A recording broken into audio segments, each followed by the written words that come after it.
Hello, my truth finders. This is Casey Maxwell with Art of Divine Touch, supporting and awakening lightworkers all over the world and creating heaven on earth. So today I wanted to talk about what to expect when your soul is awakening.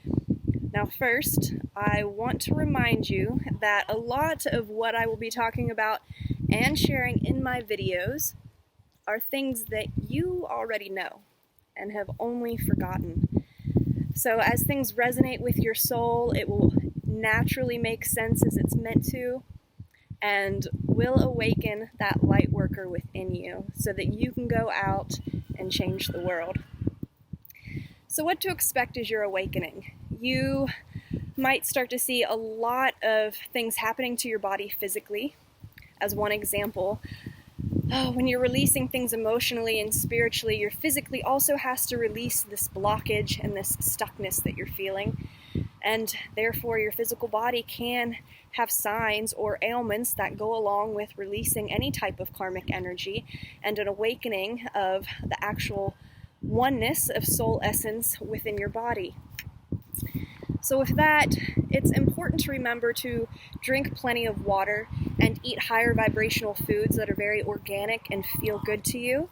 That way it can support releasing this energy through your body that is your temple, that is your sanctuary, so you become more one within yourself. Another thing that you will expect in an emotional and spiritual way, but also manifested in the physical realm, will be signs of a paranormal and psychic ability within and around you.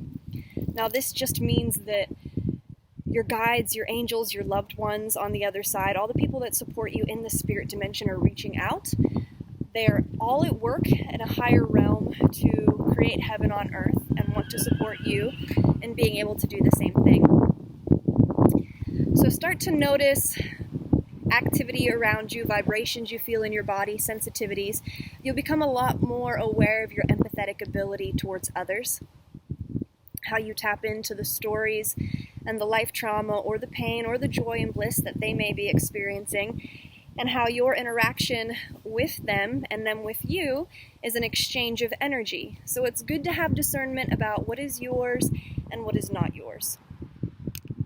Another good pointer.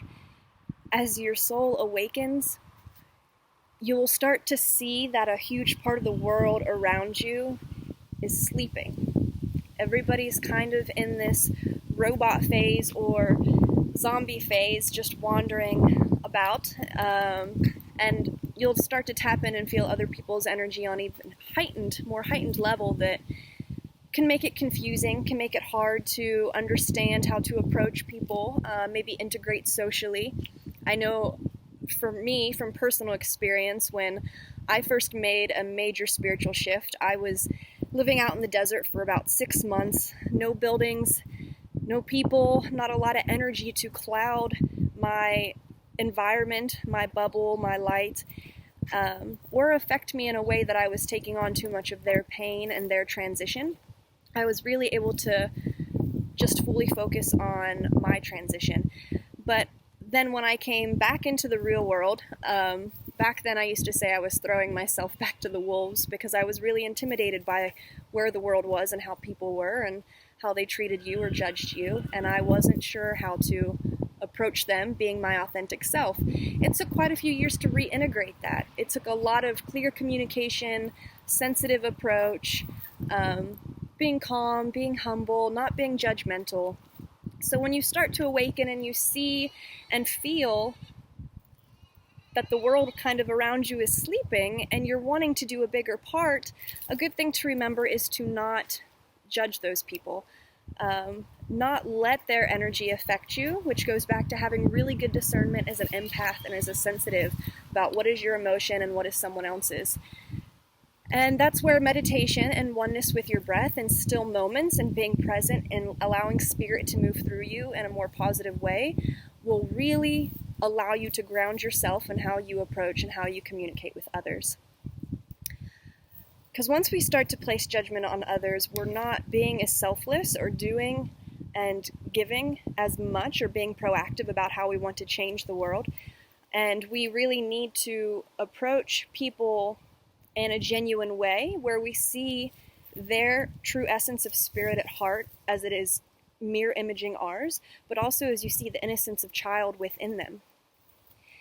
That really helps me, being able to nurture and support people by seeing and feeling the trauma that they have been dealt as a child and growing in the world that we live in today, and what it means to go back in and nurture that inner child.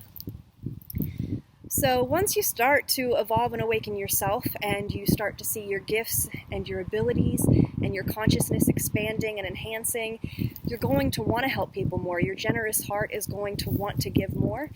And then you're going to have to go through a phase of being open to receiving, to also be able to come back into acknowledging your own self-worth and your own level of abundance, because it can be hard to know how to really step into a higher place and a more authentic place within yourself if you're not able to fully have self-belief and self-love, because this people will feel, they will experience on a vibrational level how they perceive you and how you communicate with them energetically.